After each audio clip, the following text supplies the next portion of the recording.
Hello everyone. In previous lecture we have studied about wall of alimentary canal and its histology. In today's lecture I am going to tell you about rest of the organ of alimentary canal details such as esophagus, stomach and small intestine and large intestine. So let's see what is esophagus. You have brief idea about esophagus. Esophagus is a thin muscular tube-like structure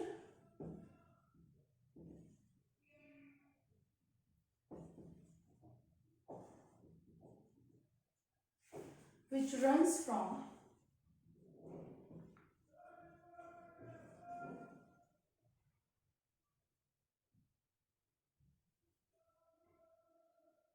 pharynx to stomach. And what is the function of esophagus? It simply carries food from pharynx to stomach. It has two openings, or we can say orifice. We can say orifice.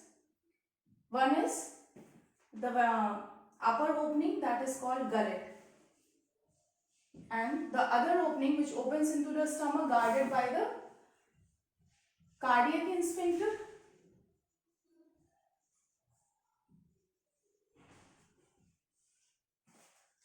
I am saying just esophagus is just tube-like structure. It had two openings. One that opens into the pharynx is called gullet and it is regulated by the epiglottis, and the other opening that opens into the stomach which is regulated by the cardiac sphincter, and it simply carries food from pharynx to stomach. It is lined by the stratified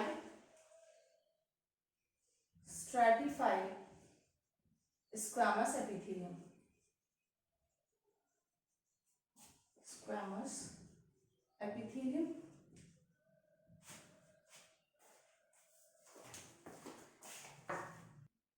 Next, let's see what is stomach.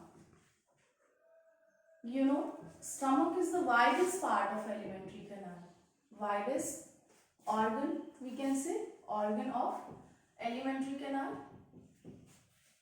It is located, if we are talking about location of a stomach, located left side inside the abdominal cavity. When the stomach is empty, if it does not contain any food, what is the shape of stomach? J-shaped. And it is obliquely placed inside the snot. It is obliquely placed inside the abdominal cavity. Placed like this. So, it is obliquely placed inside the abdominal cavity, and where it is located? It is located left side. And when stomach is empty, it does not contain any food. It is J-shaped. I told you in earlier classes that stomach has two curvature. One is lesser curvature and other is greater curvature. The right curvature is referred as lesser curvature and the left curvature is referred as greater curvature. This curvature receives deposition of fat tissue and lymph tissue. The greater curvature as well as lesser curvature receives deposition of fat and lymph tissue. As we know that the stomach is covered by peritoneum, and this peritoneum receives the deposition of fat and lymph tissue. So this peritoneum is referred as greater omentum,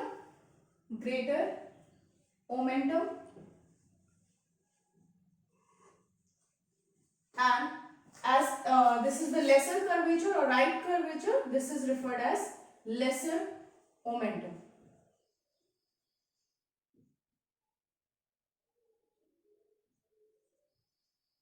What is omentum? I told you that stomach is covered by a special type of layer that is called peritoneum, and this peritoneum receives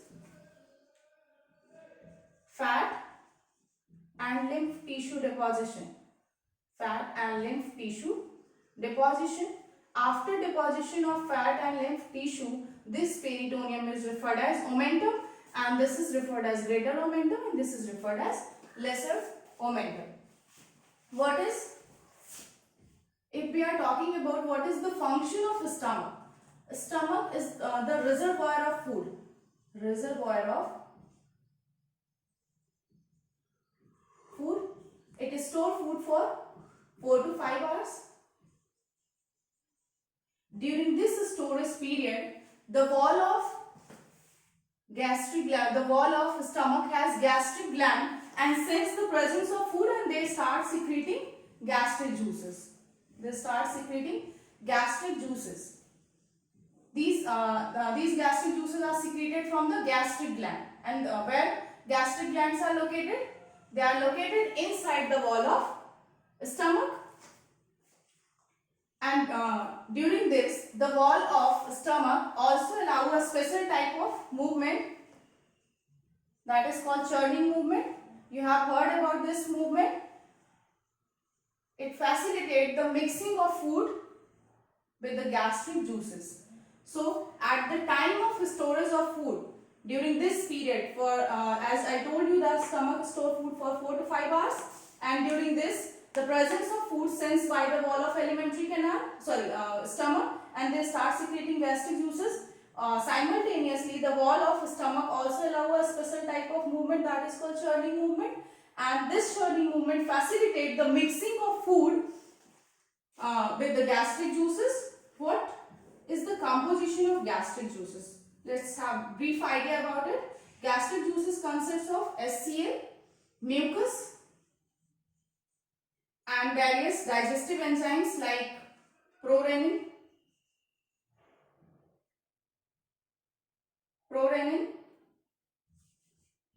let me write it clear, prorenin, lipase, we can also say it like gastric lipase, and pepsinogen. This is the major composition of gastric juices: HCl, mucus, prorenin, lipase, pepsinogen. So this is the composition of gastric juices, and they all mixes with the food with the help of churning movement inside the stomach. After mixing the food, the partially digested food is called chyme. After digestion, that is after 4 to 5 hours, the food is partially digested and also mixes with the gastric juices, and this food is referred as chyme, and the nature of chyme is acidic. That is, due to presence of HCl, its pH is around 1.5 to 2.5.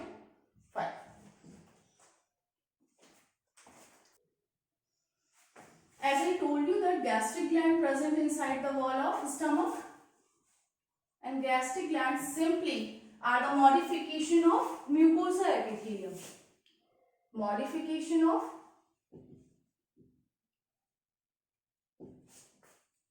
mucosa epithelium.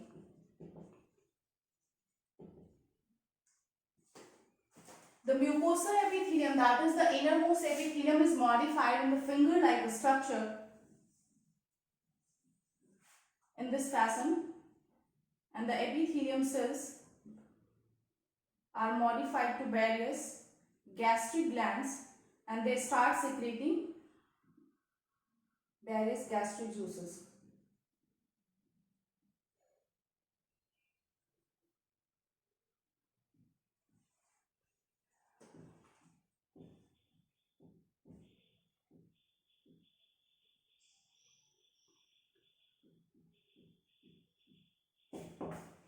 So this is the gastric gland.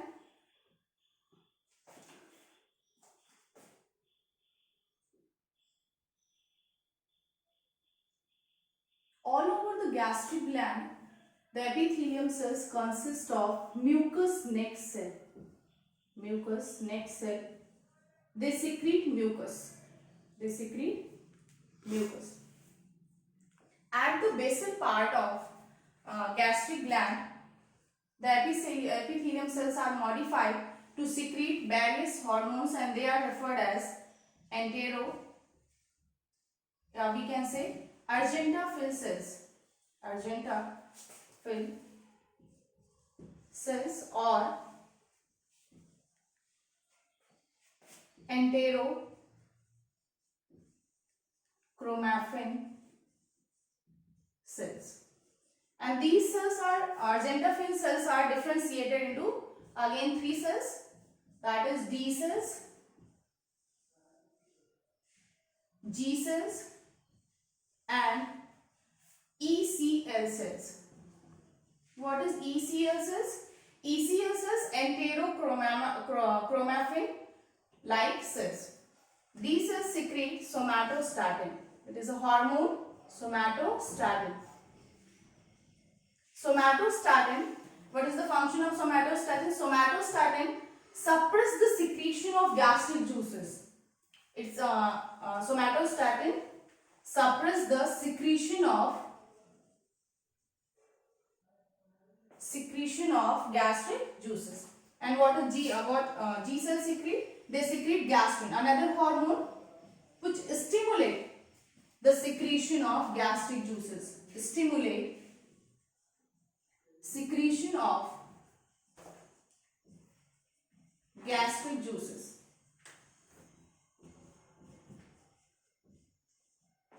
And ECL cells secrete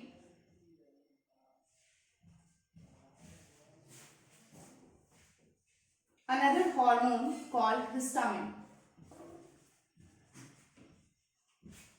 It dilates the blood vessels. Histamine is a vasodilator and it dilates the blood vessels inside the stomach wall.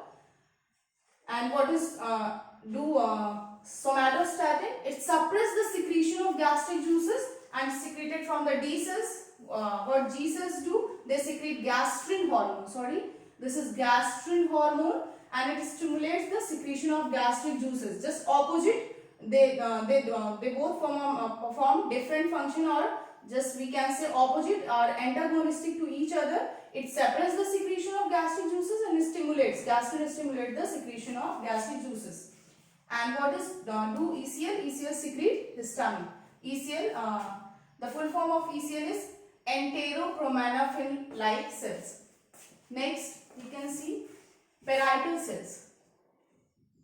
Parietal cells, or also called as axanthic cells. Axanthic cells secrete HCl, that is hydrochloric acid, and CIF. What is the full form of CIF? Castor intrinsic factor. What is the function of CIF? CIF is responsible for the absorption of vitamin B12. If CIF is not secreted inside our body or not secreted by the gastric gland, the absorption of vitamin B12 in our body does not take place. It means if we include vitamin B12 in our diet, but our body cells does not utilize the vitamin B12 if CIF is not secreted inside our body by the gastric gland. So we can simply say CIF is responsible for the absorption of vitamin B12. And what do the HCl?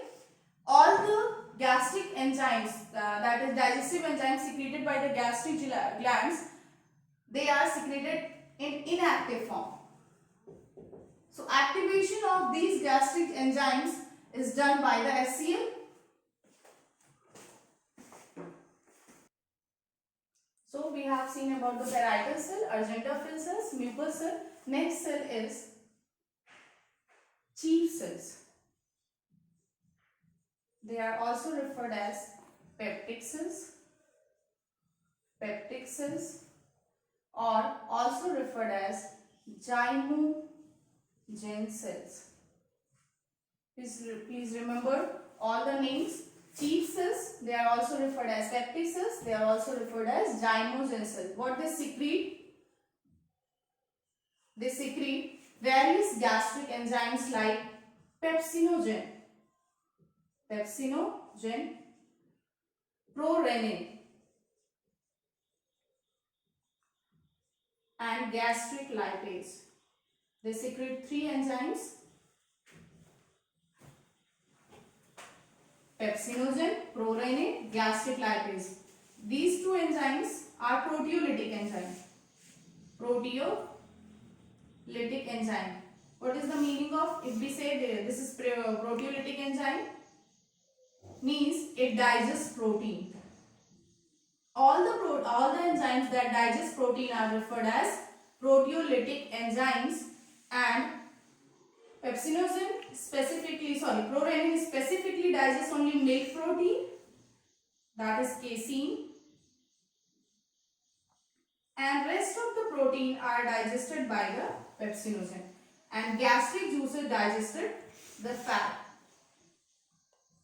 present in our diet. So this is about the gastric gland. Let's have a quick recap about it. Gastric glands are the modification of mucosa epithelium. As the name suggests, they are located inside the wall of stomach, and mucosal epithelium modified finger-like projection, and these cells, epithelium cells, modified to various secretions or various gland cells, that is they secrete mucus. They are modified to form mucus like cell, and they secrete mucus, and they are also modified to form chief cells or peptic cells or zymogen cells. They secrete different digestive enzymes, that is pepsinogen, prorenin, and gastric lipases. Gastric lipases, they digest lipid or fat, we can say, and pepsinogen and prorenin are proteolytic enzyme. They only digest the protein. Prorenin specifically only digested the milk protein. Next, what is parietal cell? They are located laterally. Parietal cells or auxiliary cells, they secrete two things. First is SCL and second is CIF. What is the function of CIF? It is responsible for the absorption of vitamin B12. And what is the function of SCL? It performs various roles inside the stomach, but the major function of SCL is to activate the proteolytic enzyme, because they are secreted in inactive form. Next is argentafin cells, or they are also referred as enterochromaffin cells. They are differentiated into three types of cells, and they are located generally at the base part of the gastric gland, that is D cells, G cells, and ECL cells. What D cells secrete? They secrete somatostatin. Somatostatin suppress the secretion of gastric juices. It's whenever somatostatin is secreted inside the stomach, they suppress the secretion of various gastric juices. And next is gastrin. Gastrin are secreted by G cells. They stimulate the secretion of gastric juices. And next is ECL cells, that is enterochromaffin like cells, and they secrete histamine. What is the function of histamine? Histamine is a vasodilator. It dilates the blood vessels of the stomach. As you all know that stomach is differentiated into four part.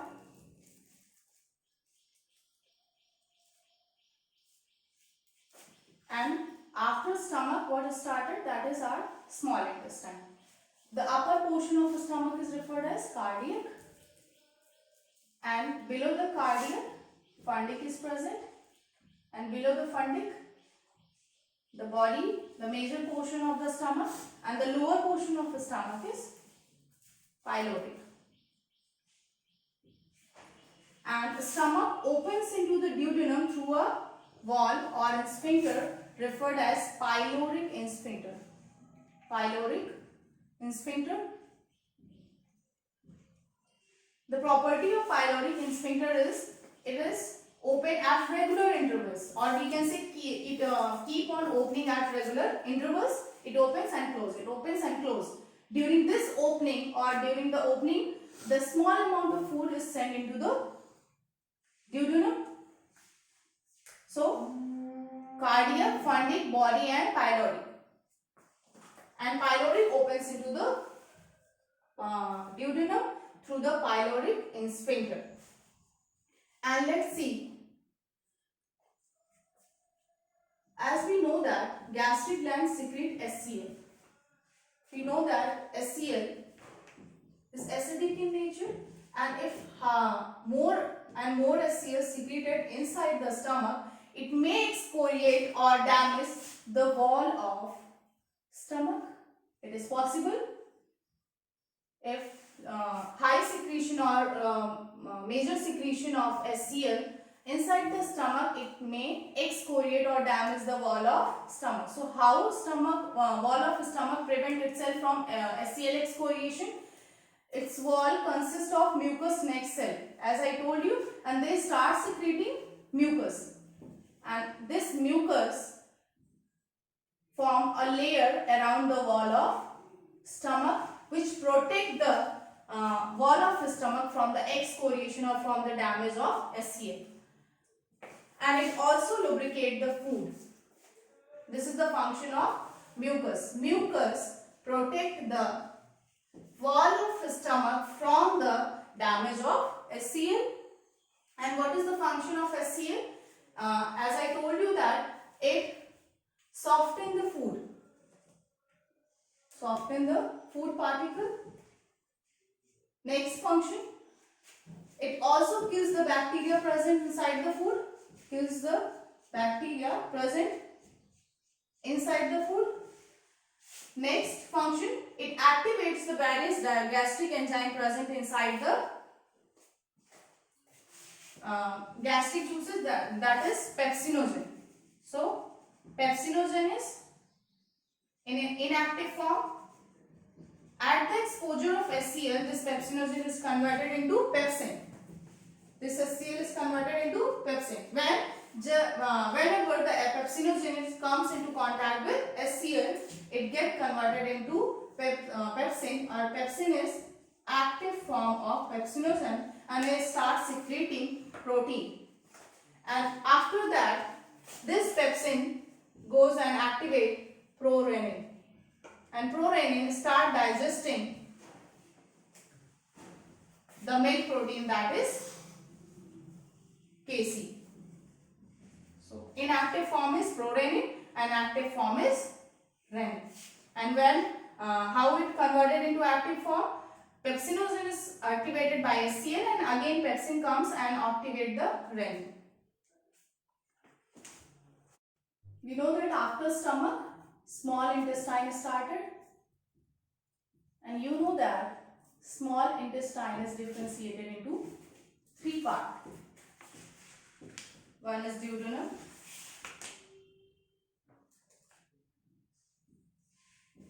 it is the smallest part of a small intestine, or we can say shortest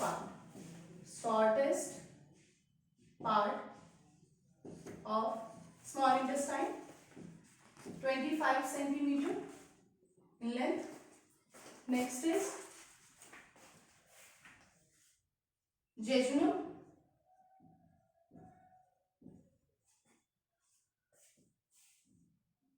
it is 2 meter in length, and it is also highly coiled form of small intestine. Highly coiled form of part of small intestine.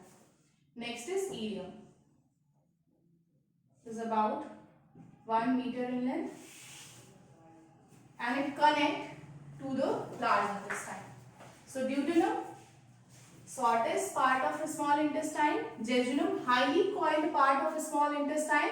Jejunum and ileum mainly responsible for the absorption of food.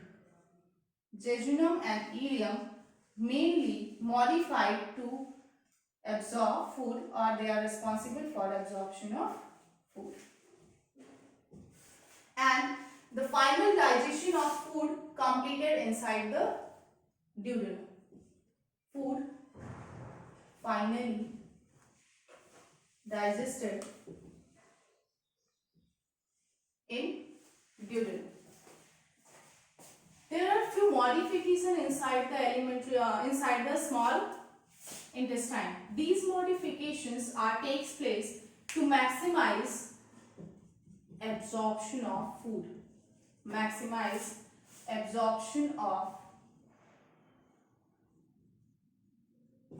food. Or we can say, for the efficient absorption of food, small intestine is modified itself. How they are modified? The greater length of small intestine. You know that if we are talking about alimentary canal, small intestine is the larger part of alimentary canal. That is greater length of small intestine. First modification. Second modification is presence of foldings. You know that I told you in earlier classes when I was talking about histology of alimentary canal, that is the small intestine, the wall of the small intestine is modified in conical shape and they form villi. So formation of villi, again a kind of modification to maximize absorption, and further the formation of microvilli. Formation of microvilli. At the top of these villi, the epithelium cells further modified in finger-like projection throughout the wall of small intestine, and due to this it appears like brush bordered epithelium, and these small finger-like projection is referred as microvilli. So this is the modification of the small intestine to maximize or for the efficient absorption of food. First is greater length of the small intestine. Second, conical folding found inside the small intestine, that is called villi. It also maximizes the absorption. And third thing is the enterocyte cells of villi, again modified in the finger-like projection called microvilli. So these three modifications add to maximize the absorption of food. Next is large intestine. After small intestine, large intestine is completed. As I told you that digestion completed inside the duodenum and the final absorption of food inside the small intestine is completed when food comes into the food reaches to the ileum. After complete absorption of food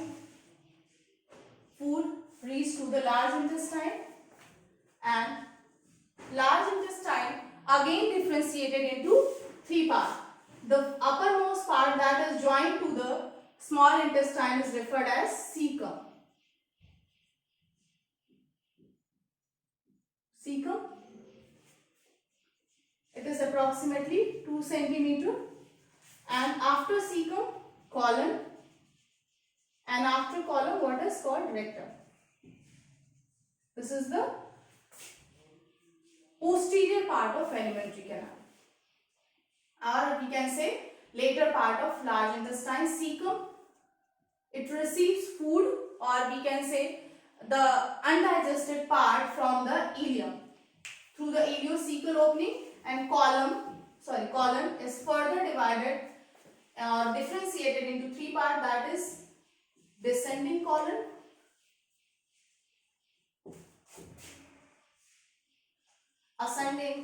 transverse colon,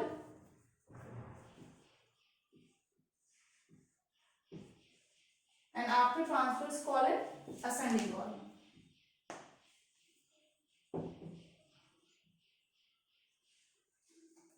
And then rectum. So this is the cecum is a bag-like structure and it receives food through the ileum, through the ileocecal wall. And below the ileocecal wall, below the 2 cm from the ileocecal wall, a worm-like structure is present, and this worm-like structure is called vermiform appendix. vermiform appendix, and it is vestigial organ in case of human beings. Vermiform appendix, in case of human it is vestigial. If we are talking about cecum, cecum is also reduced in case of human, but it is well developed in case of human it is reduced, means it does not well develop, or in case of rabbit cecum is well developed.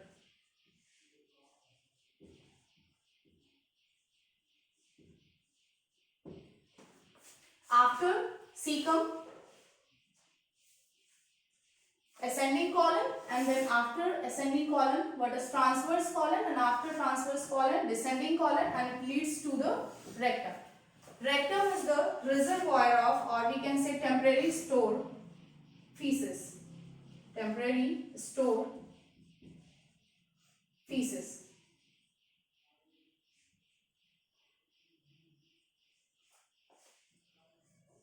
And rectum leads to a canal-like structure called anal canal, and anal canal finally leads to anus. Anus is regulated by two sphincter. Anus is regulated by two sphincter. One is internal sphincter,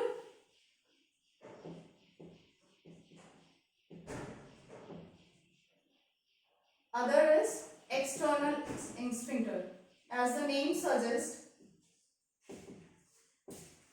it is located internally, that is we can say inner sphincter, and it is outer sphincter. Inner sphincter is involuntary,